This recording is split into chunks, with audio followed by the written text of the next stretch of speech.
So today marks the 80th anniversary of D-Day. That is, of course, U.S., British, and Canadian forces, and they came together and stormed the beaches of Normandy. In the largest amphibious assault in history, they attacked German forces, turning the tide of the World War II and laying the foundation for defeating Hitler and the Nazis. Now, President Biden is in Normandy today with the First Lady, as you can see. Earlier, he met with some of the veterans, including 100-year-old Robert Gibson, who told the president, quote, "Don't get old." The president also spoke at the ceremony. Take a look.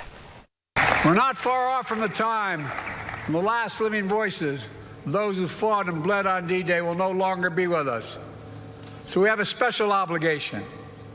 We cannot let what happened here be lost in the silence of the years to come. The fact that they were heroes here that day does not absolve us from what we have to do today. Democracy is never guaranteed. Every generation must preserve it, defend it, and fight for it.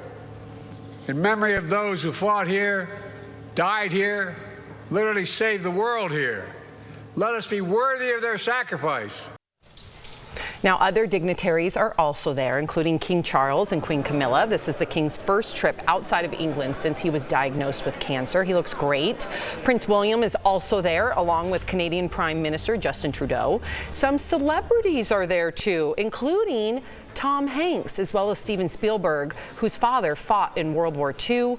Now, do you think people today understand what happened on D-Day? What would you say, Jeff? I don't think so. I don't think so. I mean, you said something in the script like turning the tide. It changed the course. Yes. Of the future, right? I mean, D-Day was so important. I mean, especially for Europe, especially for us, but it was so important. And I think we get caught up in a lot of things that are nonsense today instead of looking back and thinking what those heroes did. Could you imagine being on that beach and you think you can't do something and you got to get out of that boat and run onto that island? I mean, those are true heroes. That's why America is what it is today. And we need to focus more and highlight more of what we are as a country because of days like this. Well, that's what always hit me about history, and it's so interesting. You know, I was talking to a friend of mine who's a comic. I was talking to her at a show, and she's a history teacher, and I asked her, not is there a conspiracy, but I was like, why is history considered like the most boring class you take in high school? But yet every person that you meet after the age of like 30, all they do is listen to history podcasts. Obviously, Steven Spielberg, Tom Hanks,